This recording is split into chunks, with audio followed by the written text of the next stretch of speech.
ನೆರವೇರಿಸಲಾಗಿದೆ. ಪತ್ನಿಯ ಪಾರ್ಥಿವ ಶರೀರಕ್ಕೆ ದೇವೇಗೌಡರು ಪೂಜೆಯನ್ನು ಸಲ್ಲಿಸಿದ್ದಾರೆ. ಬಿಕ್ಕಿ ಬಿಕ್ಕಿ ಅಳ್ತಾ ಇದ್ದಾರೆ ಮಾಜಿ ಪ್ರಧಾನಿ ಎಚ್.ಡಿ. ದೇವೇಗೌಡರು. ನಿನ್ನೆಯಿಂದಲೂ ಕೂಡ ಕಣ್ಣೀರು ಹಾಕ್ತಾ ಇರೋದು, ನನ್ನ ಬಿಟ್ಟಿಷ್ಟು ಬೇಗ ಹೋದ್ಯಾ ಅಂತ ಅವರು ದುಃಖದಲ್ಲಿ ಇದ್ದಾರೆ, ಕಣ್ಣೀರು ಹಾಕ್ತಾ ಇದ್ದಾರೆ. ನನ್ನನ್ನು ಕರೆದುಕೊಂಡು ಹೋಗಬೇಕಿತ್ತು, ನಾನು ಬರ್ತಾ ಇದ್ದೆ ಅಂತ ದೇವೇಗೌಡರು ಕಣ್ಣೀರು ಹಾಕ್ತಾ ಇರೋದು.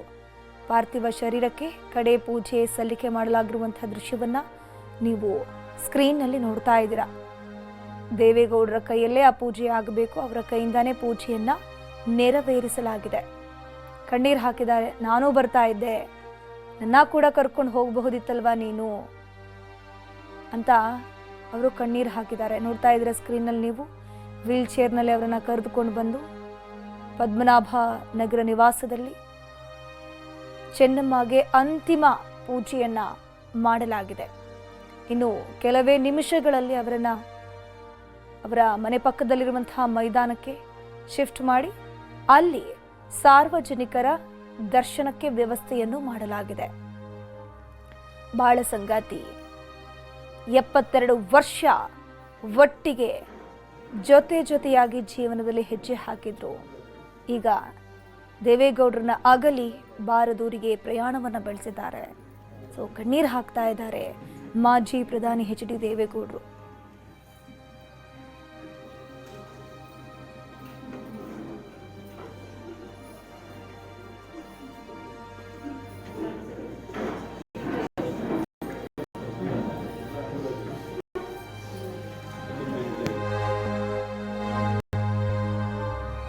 ಕೆಲ ಹೊತ್ತಲ್ಲೇ ಪುಟ್ಟಲಿಂಗಯ್ಯ ಮೈದಾನಕ್ಕೆ ಪಾರ್ಥಿವ ಶರೀರವನ್ನ ಶಿಫ್ಟ್ ಮಾಡಲಾಗುತ್ತೆ.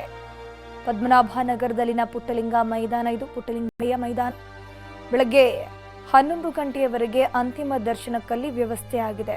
ಎಲ್ಲಾ ರೀತಿಯ ಸಿದ್ಧತೆಗಳನ್ನು ಈಗಾಗಲೇ ಮಾಡಲಾಗಿದೆ. ಅದಾದ್ಮೇಲೆ 11 ಗಂಟೆ 5 ನಿಮಿಷಕ್ಕೆ ಹೊಳೆ ನರಸೀಪುರದತ್ತ ಅಂತಿಮ ಯಾತ್ರೆ ಸಾಗಲಿದೆ. ಕುಣಿಗಲ್ ಹಾಸನ ಮಾರ್ಗವಾಗಿ ಅಂತಿಮ ಯಾತ್ರೆ ಇರೋದು. ಅಂತಿಮ ಯಾತ್ರೆಗೆ ಬೇಕಾದಂತಹ ವಾಹನದ ಸಿದ್ಧತೆ ಕೂಡ ಈಗಾಗಲೇ ಆಗಿದೆ. ಹೂವಿನ ಅಲಂಕಾರವನ್ನು ಕೂಡ ಆ ಒಂದು ವಾಹನಕ್ಕೆ ಈಗಾಗಲೇ ಮಾಡಲಾಗ್ತಾ ಇದೆ. ಸೊ ಕುಣಿಗಲ್ ಹಾಸನ ಮಾರ್ಗವಾಗಿ ಅಂತಿಮ ಯಾತ್ರೆ ಸಾಗುತ್ತೆ.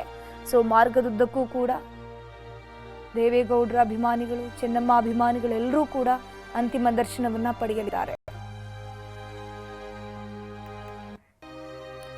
ಮಾಜಿ ಪ್ರಧಾನಮಂತ್ರಿ ಎಚ್.ಡಿ. ದೇವೇಗೌಡರ ಧರ್ಮಪತ್ನಿ ಚೆನ್ನಮ್ಮ ವಿಧಿವಶರಾಗಿದ್ದು ರಾಜಕೀಯ ನಾಯಕರು ಅಂತಿಮ ದರ್ಶನವನ್ನು ಪಡ್ಕೊಂಡಿದ್ದಾರೆ. ಎಚ್.ಡಿ. ಕುಟುಂಬಸ್ಥರಿಗೆ ಸಾಂತ್ವನವನ್ನು ಹೇಳಿದ್ದಾರೆ. ನಿರಂತರವಾಗಿ ಬೆಂಬಲವಾಗಿ ನಿಂತಿದ್ದು ಅವರ ನಂಬಿಕೆ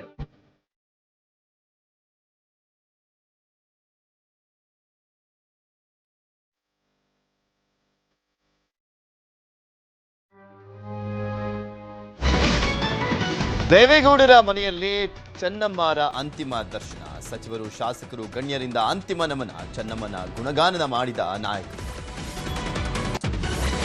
ಪ್ರಹ್ಲಾದ್ ಜೋಶಿ, ಮುನಿಯಪ್ಪ, ಪರಮೇಶ್ವರಿಂದ ಅಂತಿಮ ದರ್ಶನ. ರಾಮುಲು ರೆಡ್ಡಿಯಿಂದ ಅಂತಿಮ ನಮನ. ಸಿನಿಮಾ ನಟ ನಟಿಯರಿಂದ ಗುಣಗಾನ.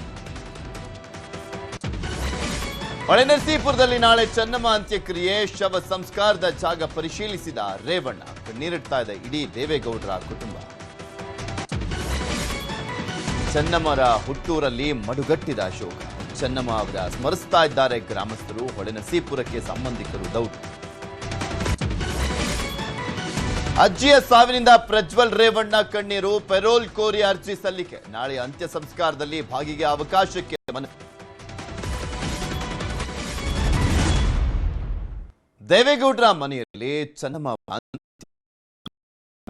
ಪದ್ಮನಾಭನಗರ ಕೆಲವೇ ಕ್ಷಣಗಳಲ್ಲಿ ಅಲ್ಲಿಂದ ಪಾರ್ಥಿವ ಶರೀರವನ್ನ ಅವರ ಹುಟ್ಟೂರಿಗೆ ಕೊಂಡೊಯ್ಯಲಿಕ್ಕೆ ಎಲ್ಲ ವ್ಯವಸ್ಥೆಯನ್ನ ಮಾಡಿಕೊಳ್ಳಲಾಗಿದೆ. ದೇವೇಗೌಡರ ಮನೆಯಲ್ಲಿ ಚೆನ್ನಮ್ಮ ಅವರಿಗೆ ಕಡೆ ಪೂಜೆಯನ್ನು ಕೂಡ ಮಾಡಲಾಯಿತು. ತುಂಬಾ ಭಾವುಕರಾಗಿದ್ದಾರೆ ದೇವೇಗೌಡರು. ಕಣ್ಣೀರಿಡ್ತಾನೆ ಇದ್ದಾರೆ. ನಮ್ಮ ಮಕ್ಕಳೆಲ್ಲರೂ ಕೂಡ ಅಷ್ಟೇ. ನಾ ಪೂಜೆ ವೇಳೆ ಕಣ್ಣೀರಿಟ್ರು ದೇವೇಗೌಡರು. ನನ್ನನ್ನು ಕರ್ಕೊಂಡು ಹೋಗೋದಲ್ವಾ, ಒಬ್ಬನ್ನೇ ಬಿಟ್ಟು ಹೋದ್ಯಲ್ಲ ಅಂತೆಲ್ಲ ಕಣ್ಣೀರು ಹಾಕಿದ್ದಾರೆ. ಭಾವನಾತ್ಮಕವಾಗಿ ಮಾತನಾಡಿದ್ದಾರೆ. ಇಷ್ಟು ದಿನ ಜೊತೆಲಿದ್ದಂಥ ಜೀವ 72 ವರ್ಷಗಳ ಕಾಲ ಅನ್ಯೋನ್ಯವಾದಂಥ ಸಂಸಾರವನ್ನ ಮಾಡಿದಂತಹ ಆ ಮನೆಯ ಮಹಾಲಕ್ಷ್ಮಿ ಚೆನ್ನಮ್ಮ ಅವರು, ಆ ಮನೆಗೆ ಬೆಳಕಾಗಿದ್ದಂಥ ಜೀವ ಅದು ಚೆನ್ನಮ್ಮ ಅವರು. ಮನೆ ದೇವರು ರಂಗನಾಥ ಸ್ವಾಮಿ ಬೆಟ್ಟದ ತಪ್ಪಲ್ನಲ್ಲಿ ನಾಳೆ ಅಂತ್ಯ ಸಂಸ್ಕಾರವನ್ನ ಮಾಡಲಾಗತ್ತೆ. ನಿಮಗೆ ತೋರಿಸ್ತಾ ಇದ್ದೀವಿ, ಒಂದ್ ಕಡೆ ಅಂತಿಮ ದರ್ಶನ ಮತ್ತು ಒಂದ್ ಕಡೆ ಅಂತ್ಯಕ್ರಿಯೆ ನಡೆಯಲಿರುವಂತ ಜಾಗದಲ್ಲಿ ಸಿದ್ಧತೆ. ಅಲ್ಲೇ ಇದ್ದಾರೆ ರೇವಣ್ಣ ಅವರು. ಅಂತ್ಯಕ್ರಿಯೆಗೆ ಯಾವ ರೀತಿಯ ವ್ಯವಸ್ಥೆ ಸಿದ್ಧತೆಯನ್ನು ಮಾಡಿಕೊಳ್ಳಲಾಗಿದೆ ಅಂತ ನೋಡ್ಲಾಗ್ತಾ ಇದೆ. ಅದರ ಜೊತೆಗೆ ಕಣ್ಣೀರು ಹಾಕ್ತಾನೆ ಇದ್ದಾರೆ ರೇವಣ್ಣ ಅವರು. ತಾಯಿ ಹೆತ್ತು ಹೊತ್ತು ಸಾಕಿದಂತಹ ಜೀವ, ಅವರ ರಾಜಕೀಯ ಜೀವನದಲ್ಲಿ ಅದರ ಜೊತೆ ವೈಯಕ್ತಿಕ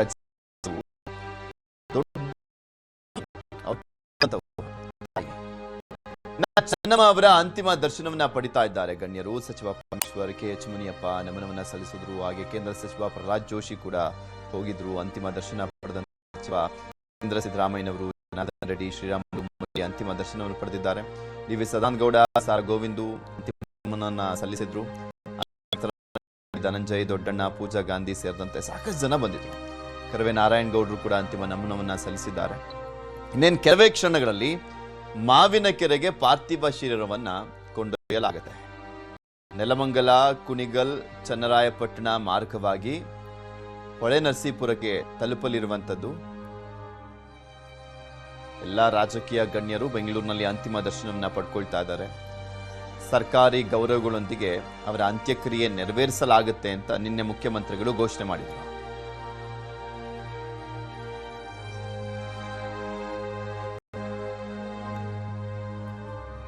ಅಂತಿಮ ದರ್ಶನ ಪಡೆದಂತ ಗಣ್ಯರೆಲ್ಲರೂ ಕೂಡ ಮಾತನಾಡಿದ್ದಾರೆ. ಏನ್ ಹೇಳಿದ್ದಾರೆ ಕೇಳೋಣ.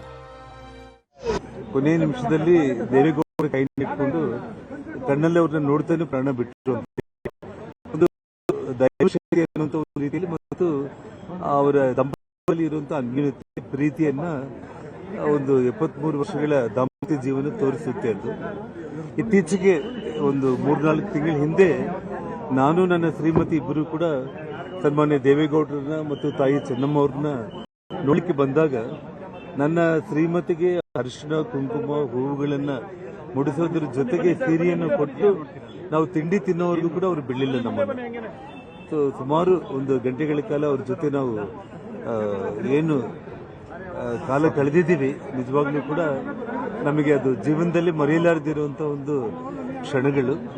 ಆ ತಾಯಿ ಒಂದು ಆತ್ಮಕ್ಕೆ ಶಾಂತಿಯನ್ನು ಸಿಗಲಿ ಮತ್ತು ಅವ್ರ ಇಡೀ ಕುಟುಂಬ ಅವರು ಅದನ್ನು ಭರವಹಿಸುವಂಥ ಒಂದು ಶಕ್ತಿ ಭಗವಂತ ಕೊಡಲಿ ಅಂತೇಳಿ ದೇವರಲ್ಲಿ ನಾನು ಪ್ರಾರ್ಥನೆ.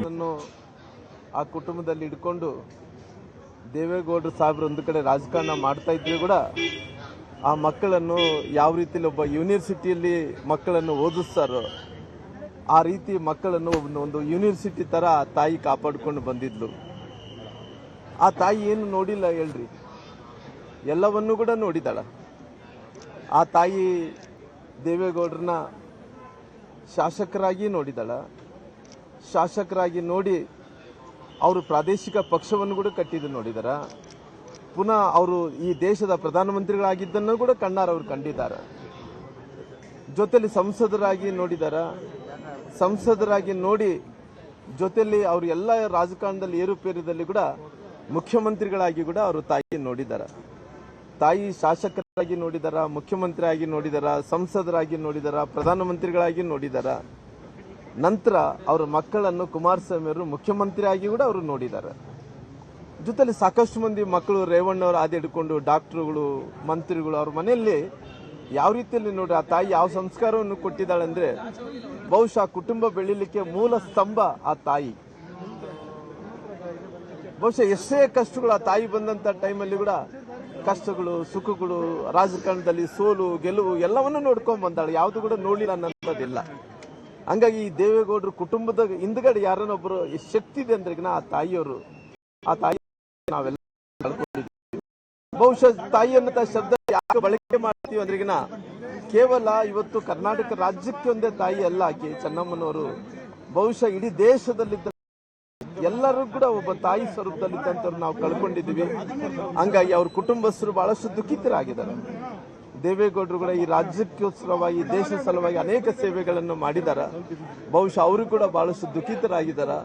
ನಾನು ದೇವರಲ್ಲಿ ಪ್ರಾರ್ಥನೆ ಮಾಡೋದು, ದೇವೇಗೌಡರ ಕುಟುಂಬಸ್ಥರಿಗೆ ಎಲ್ಲರಿಗೂ ಕೂಡ ಪ್ರಾರ್ಥನೆ ಮಾಡೋದಿಷ್ಟೇ, ಅವರ ಅಭಿಮಾನಿಗಳಿಗೆ ಪ್ರಾರ್ಥನೆ ಮಾಡೋದಿಷ್ಟೇ, ದೇಶದಲ್ಲಿದ್ದಂಥ ಅವ್ರದೇ ಆದಂಥ ಸಿದ್ಧಾಂತಗಳಲ್ಲಿ ರಾಜಕಾರಣ ಮಾಡಿದಂಥ ಎಲ್ಲ ವ್ಯಕ್ತಿಗಳಿಗೆ ನಾನು ಒಂದೇ ನಮನವನ್ನು ಮಾಡ್ತೀನಿ. ಅವರೆಲ್ಲವನ್ನು ನೋಡಿ ಚೆನ್ನಮ್ಮನವರು ನಮ್ಮೆಲ್ಲರೂ ಬಿಟ್ಟು ಅಗಲಿದ್ದಾರೆ. ಕುಟುಂಬ ಆಧಾರ ಸ್ತಂಭವಾಗಿ ಅವರು ತಮ್ಮ ಜೀವನವನ್ನು ಸಾಗಿಸಿದ್ರು. ಹಲವಾರು ಬಾರಿ ದೇವೇಗೌಡರನ್ನ ಭೇಟಿ ಮಾಡಲಿಕ್ಕೆ ನಾನು ಮನೆಗೆ ಬಂದಾಗ ದೇವ್ರ ಮನೆ ಎದುರುಗಡೆ ಕೂತ್ಕೊಂಡು ದೇವ್ರ ಪೂಜೆಯಲ್ಲಿ ಹೂ ಕಟ್ತಾನೋ ಅಥವಾ ಯಾವುದೋ ಒಂದು ಮಂತ್ರ ಹೇಳ್ತಾನೋ, ದೇವ್ರ ಭಕ್ತಿಯಲ್ಲಿ ಯಾವಾಗಲೂ ತಲ್ಲೀನರಾಗಿರೋರು. ದೇವೇಗೌಡರ ಕುಟುಂಬ ಈ ಮಟ್ಟಕ್ಕೆ ಬೆಳೆದಿದೆ ಅಂತಂದರೆ, ಇಷ್ಟೊಂದು ಜನಮನ್ನಣೆ ಕುಟುಂಬಕ್ಕೆ ಸಿಕ್ಕಿದೆ ಅಂತಂದರೆ, ಚೆನ್ನಮ್ಮನವರು ಈ ಕುಟುಂಬದ ಬಹಳ ದೊಡ್ಡ ಒಂದು ಆಧ್ಯಾತ್ಮಿಕ ಶಕ್ತಿ ಅಂತಂದರೆ ತಪ್ಪಾಗಲ್ಲ. ಹಿರಿಯ ಮುತ್ತೈದೆಯಾಗಿ ಅವರು ಅವರ ಜೀವನದ ಈ ಪಯಣವನ್ನು ಮುಗಿಸಿದ್ದಾರೆ. ಭಗವಂತ ಅವರಿಗೆ ಸದ್ಗತಿಯನ್ನು ಪ್ರಾರ್ಥನೆ ಜೊತೆಗೆ ಸಿಗಲಿ, ಅವರಿಗೆ ಸದ್ಗತಿಯನ್ನು ಭಗವಂತ ಕರುಣಿಸಲಿ. ದೇವೇಗೌಡರ ಕುಟುಂಬಕ್ಕೆ, ದೇವೇಗೌಡರಿಗೆ, ಅವರ ಎಲ್ಲ ಮಕ್ಕಳಿಗೆ, ಆಮೇಲೆ ಅವರ ದೊಡ್ಡ ಕುಟುಂಬ, ಆ ಇಡೀ ಕುಟುಂಬಕ್ಕೆ ಈ ನೋವನ್ನು ಭರಿಸುವಂಥ ಶಕ್ತಿ ಭಗವಂತ ನೀಡಲಿ, ಅವರಿಗೆ ಎಲ್ಲ ರೀತಿಯಲ್ಲಿ ಸದ್ಗತಿ ಸಿಗಲಿ ಅಂತ ಪ್ರಾರ್ಥನೆ ಮಾಡ್ತೀನಿ. ಎಚ್ ಡಿ ದೇವೇಗೌಡರ ಸಹಧರ್ಮಿಣಿ ಚೆನ್ನಮ್ಮ ಅವರು ದೇವೇಗೌಡರ ಮತ್ತು ಅವರ ಇಡೀ ಕುಟುಂಬದ ಒಂದು ಆಧಾರ ಸ್ತಂಭವಾಗಿದ್ದು, ಅವರಿಗೆ ವಿಶೇಷವಾದಂಥ ಶಕ್ತಿಯನ್ನು ಅವರ ಬದುಕಿನ, ದೇವೇಗೌಡರ ಬದುಕಿನಿಡೀ ಕೊಟ್ಟಂಥ ಒಂದು ಕೆಲಸ ಅವರು ಮಾಡಿದ್ದಾರೆ. ಮಾಜಿ ಪ್ರಧಾನಮಂತ್ರಿಗಳಾದಂಥ ದೇವೇಗೌಡರ ಜೀವನದ ಒಡನಾಡಿ, ಸಂಗಾತಿ, ಮಾತೋಶ್ರೀ ಚೆನ್ನಮ್ಮ ದೇವೇಗೌಡರು ಇವತ್ತು ದೈವಾಧೀನರಾಗಿದ್ದಾರೆ. ದೈವಾಧೀನ ಅನ್ನುವಂಥ ಪದ ಅವರಿಗೆ ಅತ್ಯಂತ ಸೂಕ್ತವಾದದ್ದು. ಯಾಕಂದರೆ ಅತ್ಯಂತ ದೈವಿ ಭಕ್ತರು. ಮಕ್ಕಳು ಸ್ವತಃ ಅವರ ಸಂಗಾತಿ ದೇವೇಗೌಡರು ಮಂತ್ರಿ, ಮುಖ್ಯಮಂತ್ರಿ, ಪ್ರಧಾನಮಂತ್ರಿ, ಅವ್ರ ಮಕ್ಕಳು ಮಂತ್ರಿ, ಮುಖ್ಯಮಂತ್ರಿ, ಪ್ರಧಾನಮಂತ್ರಿ, ಇಷ್ಟೆಲ್ಲ ಆದರೂ ಸಹಿತ ಒಬ್ಬ ಸಾಮಾನ್ಯ ಗೃಹಿಣಿಯಾಗಿ ಇಡೀ ಕುಟುಂಬವನ್ನು ಯಾವ ರೀತಿ ನಿರ್ವಹಿಸಬೇಕು ಅಂತನ್ನುವಂಥದ್ದು ಇಡೀ ಸಮಾಜಕ್ಕೆ ತೋರಿಸಿದಂಥ ಒಂದು ಆದರ್ಶ ಗೃಹಿಣಿ ಅವರು. ದೇವೇಗೌಡರ ಹಿಂದಿನ ಅತ್ಯಂತ ಶಕ್ತಿಯಾಗಿ ಅವರಿಷ್ಟೆಲ್ಲವೂ ಜೀವನದಲ್ಲಿ ಸಾಧನೆಯನ್ನು ಮಾಡಲಿಕ್ಕೆ ಕುಟುಂಬವನ್ನು ಅತ್ಯಂತ ವ್ಯವಸ್ಥಿತವಾಗಿ ಮತ್ತು ಸಂಸ್ಕಾರಿತವಾಗಿ ಬೆಳೆಸಲಿಕ್ಕೆ ಅವರ ಕೊಡುಗೆ ಅಪಾರವಾಗಿದೆ. ದೇವೇಗೌಡರಿಗೆ ಒಂದು ಬಹುದೊಡ್ಡ ಆಘಾತ ಅವರಿಗೆ ಮತ್ತು ಅವರ ಕುಟುಂಬಕ್ಕೆ ಆಗಿದೆ. ವಿಶೇಷವಾಗಿ ದೇವೇಗೌಡರಿಗೆ 70 ವರ್ಷಕ್ಕಿಂತ ಹೆಚ್ಚು ಸಂಗಾತಿಯಾಗಿದ್ದಂಥವರು. ಆತಿಥ್ಯಕ್ಕೆ ಮತ್ತೊಂದು ಹೆಸರು ಅವರಾಗಿದ್ದರು. ಬಹುತೇಕ ಇವತ್ತು ಏನು ಕಾಂಗ್ರೆಸ್ಸಿಗೆ ಪರ್ಯಾಯವಾಗಿ ದೇವೇಗೌಡರು, ರಾಮಕೃಷ್ಣ ಹೆಗಡೆಯವರು, ಬೊಮ್ಮಾಯಿ ಅವರು, ಇವರೆಲ್ಲ ಒಂದು JH ಪಟೇಲರು, ಇವರೆಲ್ಲ ಒಂದು ಪರ್ಯಾಯ ರಾಜಕಾರಣವನ್ನು ಮಾಡಿದರೆ ಅದರಲ್ಲಿ ದೇವೇಗೌಡರ ಪಾತ್ರ ಬಹಳ ಮಹತ್ವದ್ದಿತ್ತು. ಇಂಥ ಎಲ್ಲ ಸಂದರ್ಭದಲ್ಲಿಯೂ ಸಹಿತ ಮನೆ ಮತ್ತು ಮನೆಗೆ ಬಂದಿರುವಂಥ ಅವತ್ತಿನ ಜನತಾ ಪರಿವಾರದ ನಾಯಕರನ್ನ ಅತ್ಯಂತ ಗೌರವದಿಂದ ಒಂದು ಆತಿಥ್ಯವನ್ನು ಕೊಟ್ಟು ಅವರಿಗೆ ಊಟವನ್ನು ಮಾಡಿಸಿದಂಥ ಮಹಾ ಪುಣ್ಯವರು. ಅವರು ಕಾರಣದಿಂದನೇ ದೇವೇಗೌಡರಿಗೆ ಇಷ್ಟೊಂದು ಹಂತದಲ್ಲಿ ಅವರ ಯಾವುದೇ ರೀತಿಯ ನಿರ್ವಿಘ್ನವಾಗಿ ಮೇಲಕ್ಕೆ ರಾಜಕೀಯದಲ್ಲಿ ಹೋಗಲಿಕ್ಕೆ ಸಾಧ್ಯ ಆಯಿತು. ಅವರ ನಿಧನದಿಂದ ಇವತ್ತು ದೇವೇಗೌಡರಿಗೆ ಭಾಳಷ್ಟು ಆಘಾತ ಆಗಿದೆ. ದೇವೇಗೌಡರ ಜೊತೆಗೆ ಸನ್ಮಾನ್ಯ ಕುಮಾರಸ್ವಾಮಿ ಮತ್ತು ಅವರೆಲ್ಲ ಕುಟುಂಬದವರ ಜೊತೆಗೆ ನಾವೆಲ್ಲರೂ ಇರ್ತೇವೆ. ಅವರಿಗೆ ಆಘಾತ ಸಹನ ಮಾಡೋ ಶಕ್ತಿ ಕೊಡಲಿ ಅಂತ ಹೇಳ್ತಾ ಇವತ್ತು ಭಾರತ ಸರ್ಕಾರದ ಪರವಾಗಿ, ಸನ್ಮಾನ್ಯ ಪ್ರಧಾನಮಂತ್ರಿಗಳ ಪರವಾಗಿಯೂ ಸಹಿತ ನಾನು ಇವತ್ತು ಅವರಿಗೆ ಶ್ರದ್ಧಾಸುಮನಗಳನ್ನು ಅರ್ಪಿಸಿದ್ದೇನೆ.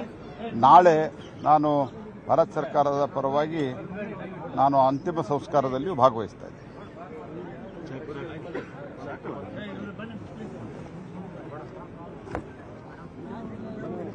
ಎಲ್ಲ ಹಳೆ ದಿನಗಳು ನೆನಪಾಗ್ತಾ ಇದೆ.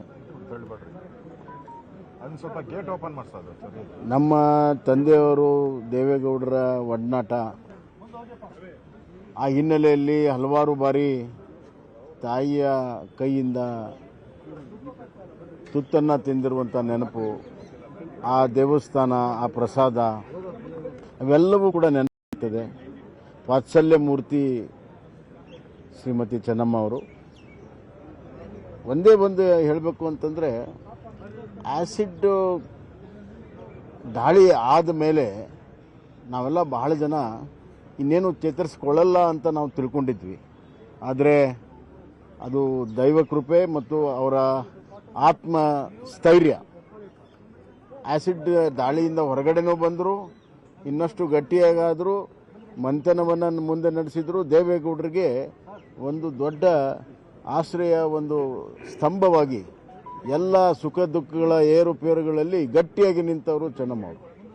ಚೆನ್ನಮ್ಮವರ ಒಂದು ಅವ್ರ ನಡೆ ನೋಡಿದಾಗ ಇಂಗ್ಲೀಷಿನ ಗಾದೆ ಇದೆ, there is a woman behind every successful man ಅಂತ. ಸೊ ಇದು ಚೆನ್ನಮ್ಮವ್ರಿಗೆ ಹೇಳಿ ಮಾಡಿಸಿರುವಂಥ ಒಂದು ಗಾದೆ, there is a woman behind every successful man. ಹೀಗಾಗಿ ಇವತ್ತು ಚೆನ್ನಮ್ಮವ್ರನ್ನ ನಾವು ನೋಡುವಂಥ ದೃಷ್ಟಿ ತಾಯಿ ಸಮಾನ. ಇಡೀ ಕರ್ನಾಟಕದ ಜನರಿಗೆ, ತಾಯಂದಿರಿಗೆ ಸ್ಫೂರ್ತಿ ಕೊಡುವಂಥದ್ದು. ಎಂಥ ಕಷ್ಟ ಬಂದರೂ ಕೂಡ ಜೀವನ ಉತ್ಸವವನ್ನು ಎಂದೂ ಕೂಡ ಮರಿದಂಥವ್ರು. ಜೀವನ ಉತ್ಸವವನ್ನು ಯಾವಾಗಲೂ ಇಟ್ಕೊಂಡು ಸದಾ ಸಕಾರಾತ್ಮಕವಾಗಿ, ದೇವೇಗೌಡರಿಗೆ ಹಿನ್ನಡೆ ಆದಾಗಲೂ ಕೂಡ ಅವ್ರಿಗೆ ಸಕಾರಾತ್ಮಕವಾಗಿ ಧೈರ್ಯವನ್ನು ತುಂಬಿದ್ದು, ನಿಮ್ಗೆ ಒಳ್ಳೇದಾಗುತ್ತೆ ನಾಳೆ ಅನ್ನುವಂಥದ್ದನ್ನು. ಮತ್ತು ಅಮ್ಮ ಏನು ಪ್ರೆಡಿಕ್ಟ್ ಮಾಡ್ತಿದ್ಲು, ಏನು ಹೇಳ್ತಾ ಇದ್ಲು, ಅದು ಆಗ್ತಿತ್ತು. ಹೀಗಾಗಿ ಇಡೀ ಕರ್ನಾಟಕದ ತಾಯಂದಿರಿಗೆ ಒಂದು ಸ್ಫೂರ್ತಿ ಸೆಲೆಯಾಗಿ ನಿಂತಿದ್ದಾರೆ, ಮಾದರಿಯಾಗಿದ್ದಾರೆ. ಅಂಥವ್ರನ್ನ ಕಳ್ಕೊಂಡು ದೇವೇಗೌಡರ ಕುಟುಂಬ ಆಘಾತದಲ್ಲಿದೆ, ದುಃಖದಲ್ಲಿದೆ. ಅದರ ಜೊತೆಗೆ ಇಡೀ ಕರ್ನಾಟಕದ ಜನತೆಗೂ ಕೂಡ, ವಿಶೇಷವಾಗಿ ತಾಯಂದಿರಿಗೆ ಭಾಳ ದೊಡ್ಡ ಒಂದು ಹಿನ್ನಡೆ ಅಥವಾ ಹಾನಿಯಾಗಿದೆ, ಸಹಿಸಲಾರದಂಥ ನಷ್ಟ ಆಗಿದೆ. ಆ ಸಹಿಸುವ ಶಕ್ತಿ ಜನರಿಗೂ ಕೊಡಲಿ, ಆ ಕುಟುಂಬದ ಸದಸ್ಯರಿಗೂ ಕೊಡಲಿ. SD ಕುಮಾರಸ್ವಾಮಿ ಅವರು ಕೂಡ ಜರ್ಜರಿತರಾಗಿದ್ದಾರೆ, ಅವ್ರಿಗೂ ಕೂಡ ಆ ದೇವರು ಶಕ್ತಿ ಕೊಡಲಿ ಮತ್ತು ಆತ್ಮಕ್ಕೆ ಶಾಂತಿ ಸಿಗಲಿ ಅಂತ ನಾನು ಕೇಳ್ತೀನಿ.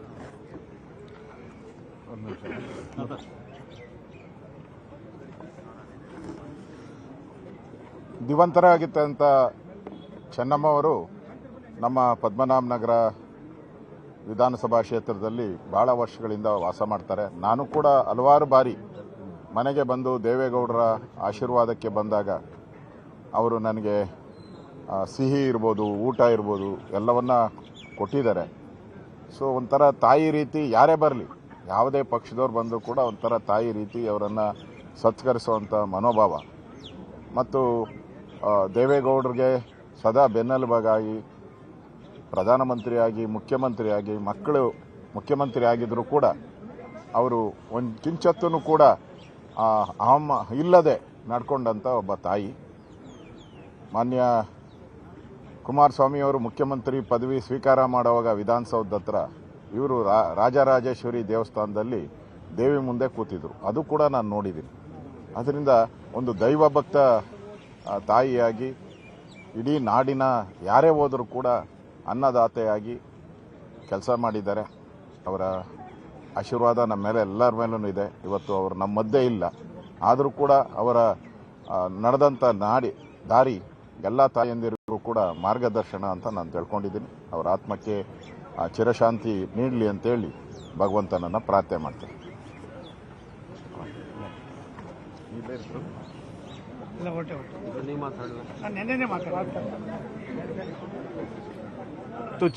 ಒಬ್ಬಳು ತಾಯಿ ಹೇಗಿರ್ಬೋದು ಅಂತ ಹೇಳೋದಕ್ಕೆ ಮಾತೆ ಚೆನ್ನಮ್ಮ ಅಂತ ಬೇರೆ ಉದಾಹರಣೆ ನಮಗೆ ಯಾರಿಗೂ ಸಿಕ್ಕಲಿಕ್ಕಿಲ್ಲ ಅಂತ ನಾನು ಭಾವಿಸ್ತಾ ಇದ್ದೆ.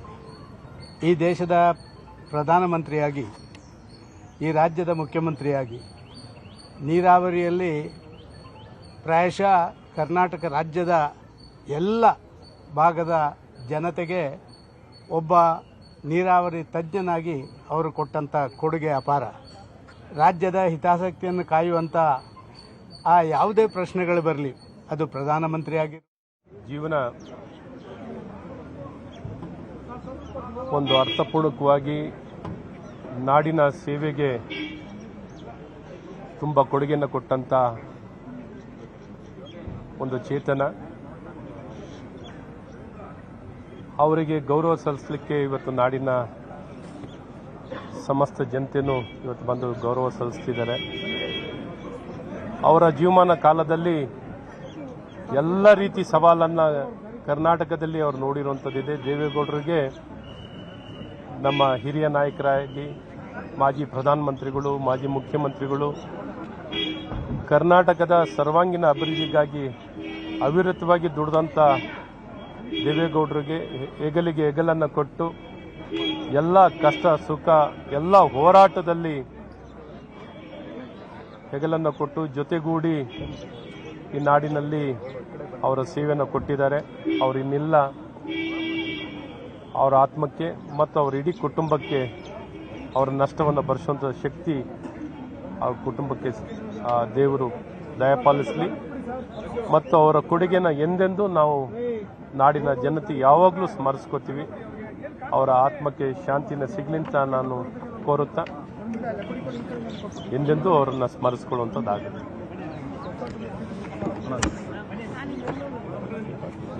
ಲೋಕಸಭೆ ರಾಜ್ಯಸಭೆಯಲ್ಲಿದ್ದಾಗಿರ್ಬೋದು, ಈ ಪ್ರಾಯದಲ್ಲಿ ಕೂಡ ಅತ್ಯಂತ ಕಠೋರವಾಗಿ ಗಂಭೀರವಾಗಿ ರಾಜ್ಯದ ಹಿತಾಸಕ್ತಿಯನ್ನು ಕಾಪಾಡಿದರಲ್ಲಿ ಮುಂಚೂಣಿಯ ನಾಯಕರು ಸನ್ಮಾನ್ಯ ಮಾಜಿ ಪ್ರಧಾನಿಯಾದಂಥ ದೇವೇಗೌಡರು. ಮತ್ತು ರಾಜಕಾರಣದಲ್ಲಿ ಎಲ್ಲವನ್ನು ಕೂಡ ಸಟದಿ ನಿಂತು ಮಾಡಿದವರು ನಮ್ಮ ಮಾಜಿ ಪ್ರಧಾನಮಂತ್ರಿಗಳಾದಂಥ ದೇವೇಗೌಡರು. ಅವರಿಗೆ ಪೂರ್ತಿ ಸಹಕಾರಗಳನ್ನು ಕೊಟ್ಟವರು ತಾಯಿ ಚೆನ್ನಮ್ಮನವರು. ದೇವೇಗೌಡರ ಮಾತಲ್ಲೇ ಹೇಳುವುದನ್ನು ನಾವೆಲ್ಲ ಕೇಳಿದ್ದೀವಿ. ಯಾವುದೋ ಒಂದು ಕಾಲಘಟ್ಟದಲ್ಲಿ ತನ್ನ ದುಡಿಮೆ ಮಾಡುವಂಥ ಸಂದರ್ಭಗಳಲ್ಲಿ ಬಂದು ಇವತ್ತು ನಮ್ಮಿಂದ ಭೌತಿಕವಾಗಿ ದೂರ ಹೋಗಿದ್ದಾರೆ. ಅವರು ಇಲ್ಲದೆ ಇರುವಂಥ ಈ ಸಂದರ್ಭದಲ್ಲಿ ಅವರ ಒಂದು ತತ್ವ ಆದರ್ಶಗಳು, ಈಗ ತಾನೇ ಅವರ ಸುಪುತ್ರರಾಗಿರುವಂಥ ಕುಮಾರಣ್ಣವ್ರ ಜೊತೆ ಮಾತನಾಡಬೇಕಾದ್ರೆ ಅವರು ಮಾತನ್ನು ಹೇಳ್ತಾ ಇದ್ರು, ನಮ್ಮ ತಾಯಿಯವರು ಯಾವತ್ತೂ ಕೂಡ ರಾಜಕಾರಣ ಅನ್ನುವಂಥದ್ರ ಬಗ್ಗೆ ಪ್ರಸ್ತಾಪನೆ ಮಾಡ್ತಾ ಇರಲಿಲ್ಲ. ದೇವರು ದಿಂಡರು ಪೂಜೆ ಪುನಸ್ಕಾರ ಅಷ್ಟೇ ಮಾತಾಡ್ತಿದ್ರು. ಮತ್ತು ಮನೆಗೆ ಯಾರೇ ಬಂದರೂ ಕೂಡ ಅವರನ್ನು ಅಂತರವನ್ನು ನೋಡದೆ ಪ್ರತಿಯೊಬ್ಬರು ಕೂಡ ಪ್ರಸಾದ, ಕಾಫಿ, ನೀರು ಇತ್ಯಾದಿಗಳಿಗೆ ನೋಡ್ಕೊಳ್ತಾ ಇದ್ರು. ಅಂಥ ಒಬ್ಬ ಮಹಾತಾಯಿ ನಮ್ಮ ಜೊತೆಗೆ ಇಲ್ಲಿರುವಂಥದ್ದು ಭಾಳ ತುಂಬ ದುಃಖದ ಸಂಗತಿ. ದೇವೇಗೌಡರು ಮತ್ತು ಅವರ ಕುಟುಂಬ ವರ್ಗ ಇವತ್ತು ರಾಷ್ಟ್ರ ಮಟ್ಟದಕ್ಕೆ ಎತ್ತರಕ್ಕೇರಲಿಕ್ಕೆ ಆ ಮಹಾತಾಯಿಯ ಕೊಡುಗೆ ಬಹಳ ದೊಡ್ಡದು ಅಂತ ಹೇಳೋದಕ್ಕೆ ಈ ಸಂದರ್ಭದಲ್ಲಿ ಹೇಳಬೇಕಾಗುತ್ತೆ. ಅಂಥ ಮಹಾತಾಯಿಯನ್ನು ಕಳೆದುಕೊಂಡಿರುವಂಥ ಈ ಸಂದರ್ಭದಲ್ಲಿ ಅವರ ಕುಟುಂಬ ವರ್ಗದವರು ದುಃಖ ಭರಿಸುವಂಥ ಶಕ್ತಿಯನ್ನು ಬಸವಾದಿ ಪ್ರಮುಖರು ನೀಡಲಿ ಅಂತ ಹೇಳಿ ಪ್ರಾರ್ಥನೆಯನ್ನು ಮಾಡ್ತೀವಿ. ದೇವೇಗೌಡರ ಪದ್ಮನಾಭ ನಗರ ನಿವಾಸದಲ್ಲಿ ಈಗಾಗಲೇ ಅಂತಿಮ ಹಂತದ ಪೂಜೆ ಆಗ್ತಾ ಇದೆ. ಅವರ ಮನೆಯಲ್ಲಿ ಚೆನ್ನಮ್ಮಗೆ ಕಡೇ ಪೂಜೆಯನ್ನ ನೆರವೇರಿಸಲಾಗಿದೆ. ಪತ್ನಿಯ ಪಾರ್ಥಿವ ಶರೀರಕ್ಕೆ ದೇವೇಗೌಡರು ಪೂಜೆಯನ್ನು ಸಲ್ಲಿಸಿದ್ದಾರೆ. ಬಿಕ್ಕಿ ಬಿಕ್ಕಿ ಅಳ್ತಾ ಇದ್ದಾರೆ ಮಾಜಿ ಪ್ರಧಾನಿ ಎಚ್.ಡಿ. ದೇವೇಗೌಡರು. ನಿನ್ನೆಯಿಂದಲೂ ಕೂಡ ಕಣ್ಣೀರು ಹಾಕ್ತಾ ಇರೋದು, ನನ್ನ ಬಿಟ್ಟಿಷ್ಟು ಬೇಗ ಹೋದ್ಯಾ ಅಂತ ಅವರು ದುಃಖದಲ್ಲಿ ಇದ್ದಾರೆ, ಕಣ್ಣೀರು ಹಾಕ್ತಾ ಇದ್ದಾರೆ. ನನ್ನನ್ನು ಕರೆದುಕೊಂಡು ಹೋಗಬೇಕಿತ್ತು, ನಾನು ಬರ್ತಾ ಇದ್ದೆ ಅಂತ ದೇವೇಗೌಡರು ಕಣ್ಣೀರು ಹಾಕ್ತಾ ಇರೋದು. ಪಾರ್ಥಿವ ಶರೀರಕ್ಕೆ ಕಡೆ ಪೂಜೆ ಸಲ್ಲಿಕೆ ಮಾಡಲಾಗಿರುವಂತಹ ದೃಶ್ಯವನ್ನ ನೀವು ಸ್ಕ್ರೀನ್ನಲ್ಲಿ ನೋಡ್ತಾ ಇದ್ದೀರಾ. ದೇವೇಗೌಡರ ಕೈಯಲ್ಲೇ ಆ ಪೂಜೆ ಆಗಬೇಕು, ಅವರ ಕೈಯಿಂದಾನೇ ಪೂಜೆಯನ್ನ ನೆರವೇರಿಸಲಾಗಿದೆ. ಕಣ್ಣೀರು ಹಾಕಿದ್ದಾರೆ, ನಾನೂ ಬರ್ತಾ ಇದ್ದೆ, ನನ್ನ ಕೂಡ ಕರ್ಕೊಂಡು ಹೋಗಬಹುದಿತ್ತಲ್ವಾ ನೀನು ಅಂತ ಅವರು ಕಣ್ಣೀರು ಹಾಕಿದ್ದಾರೆ. ನೋಡ್ತಾ ಇದ್ದೀರಾ ಸ್ಕ್ರೀನ್ನಲ್ಲಿ ನೀವು. ವೀಲ್ ಚೇರ್ನಲ್ಲಿ ಅವರನ್ನು ಕರೆದುಕೊಂಡು ಬಂದು ಪದ್ಮನಾಭ ನಗರ ನಿವಾಸದಲ್ಲಿ ಚೆನ್ನಮ್ಮಗೆ ಅಂತಿಮ ಪೂಜೆಯನ್ನ ಮಾಡಲಾಗಿದೆ. ಇನ್ನು ಕೆಲವೇ ನಿಮಿಷಗಳಲ್ಲಿ ಅವರ ಮನೆ ಪಕ್ಕದಲ್ಲಿರುವಂತಹ ಮೈದಾನಕ್ಕೆ ಶಿಫ್ಟ್ ಮಾಡಿ ಅಲ್ಲಿ ಸಾರ್ವಜನಿಕರ ದರ್ಶನಕ್ಕೆ ವ್ಯವಸ್ಥೆಯನ್ನು ಮಾಡಲಾಗಿದೆ.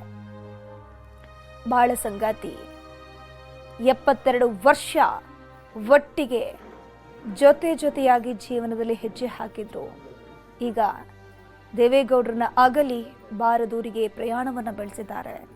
ಸೊ ಕಣ್ಣೀರು ಹಾಕ್ತಾ ಇದ್ದಾರೆ ಮಾಜಿ ಪ್ರಧಾನಿ ಎಚ್.ಡಿ. ದೇವೇಗೌಡರು.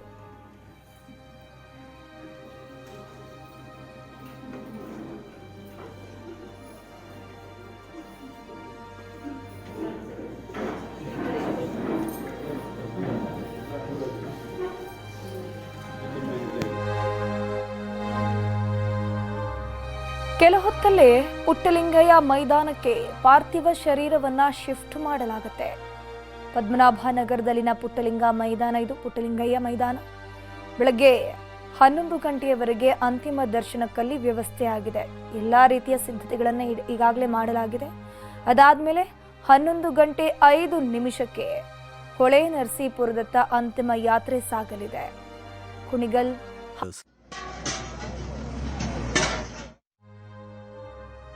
ನಿಮಗೆ ತೋರಿಸ್ತಾ ಇದೀವಿ ದೃಶ್ಯಾವಳಿಗಳಲ್ಲಿ. ಆಲ್ಮೋಸ್ಟ್ ಎಲ್ಲರೂ ಕೂಡ ಬಂದು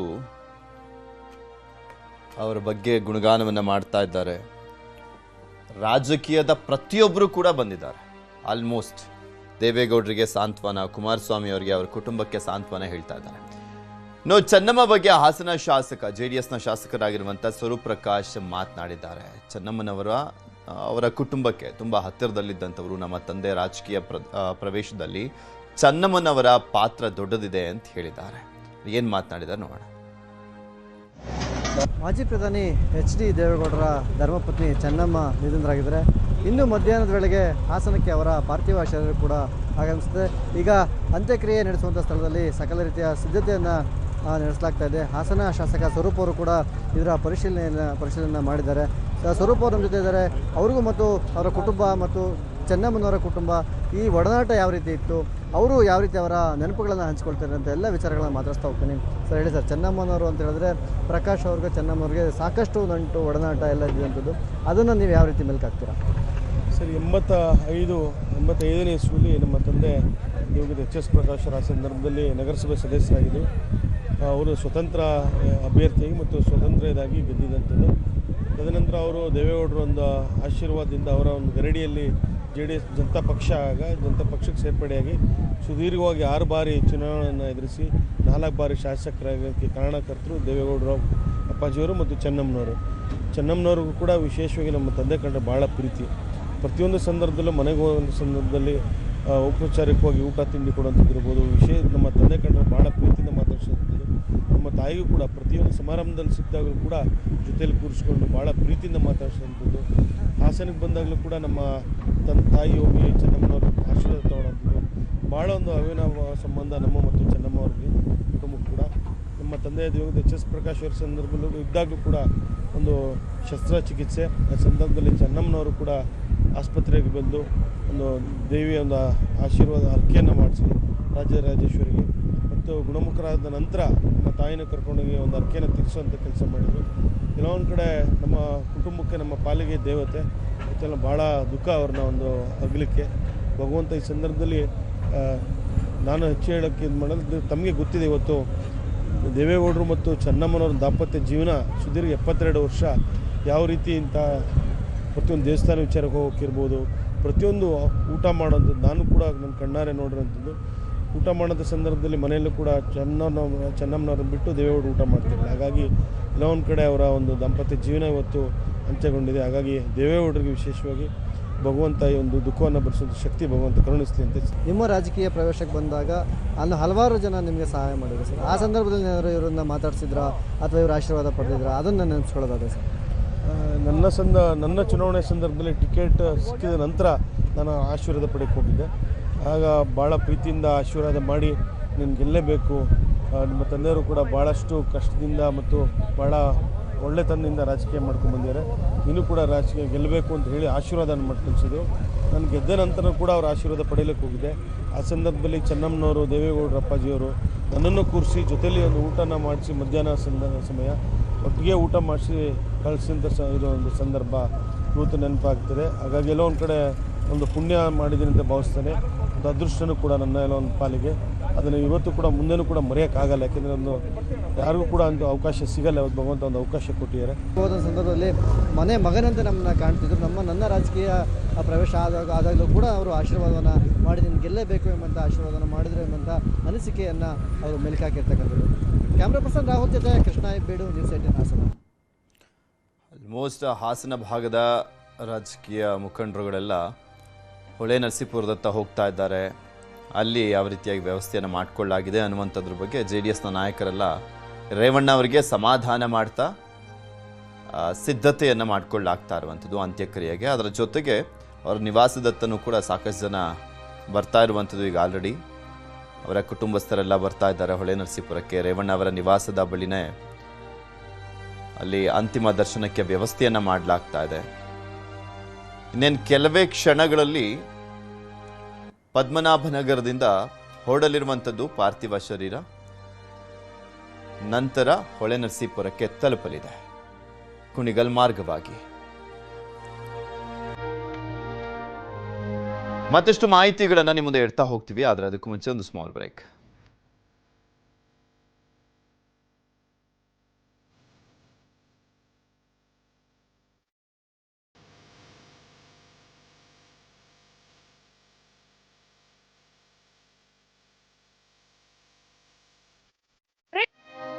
ಮಾಜಿ ಪ್ರಧಾನಿ ದೇವೇಗೌಡರ ಪತ್ನಿ ನಿಧನರಾಗಿದ್ದು ಪದ್ಮನಾಭನಗರದ ನಿವಾಸದಲ್ಲಿ ಅಂತಿಮ ದರ್ಶನದ ಆಗ್ತಾ ಇದೆ.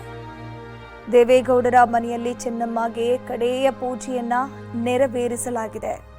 HD ದೇವೇಗೌಡರು, HD ಕುಮಾರಸ್ವಾಮಿ ಅವರು ಕಡೇ ಪೂಜೆಯನ್ನ ಮಾಡಿದ್ದಾರೆ. ಪೂಜೆಯ ವೇಳೆ ಕಣ್ಣೀರು ಹಾಕಿದ್ದಾರೆ ದೇವೇಗೌಡರು ಹಾಗೂ ಕುಮಾರಸ್ವಾಮಿ. ನಾನು ಬರ್ತಾ ಇದ್ದೆ, ನನ್ನನ್ನು ಕರ್ಕೊಂಡು ಹೋಗ್ಬೋದಿತ್ತಲ್ವಾ ಅಂತ ದೇವೇಗೌಡರು ಕಣ್ಣೀರು ಹಾಕಿದ್ದಾರೆ.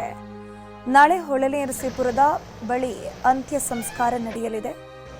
ಬೆಳಗ್ಗೆ 9:30ವರೆಗೂ HD ರೇವಣ್ಣ ಅವರ ಹೊಳೆ ನರಸೀಪುರದ ನಿವಾಸದಲ್ಲಿ ಆ ಭಾಗದ ಜನರು ಬಂದು ಅಂತಿಮ ದರ್ಶನವನ್ನು ಪಡ್ಕೊಳ್ಬಹುದಾಗಿದೆ. 9:30 ನಂತರ ಅಲ್ಲಿ ಅಂತ್ಯ ಸಂಸ್ಕಾರವು ನಡೆಯಲಿದೆ. ನೀವು ದೃಶ್ಯದಲ್ಲಿ ನೋಡ್ತಾ ಇದ್ರೆ ಒಂದು ಕಡೆ ಪದ್ಮನಾಭನಗರದಲ್ಲಿ, ಬೆಂಗಳೂರಿನ ಪದ್ಮನಾಭನಗರದಲ್ಲಿ ಅಂತಿಮ ದರ್ಶನ ಆಗ್ತದೆ.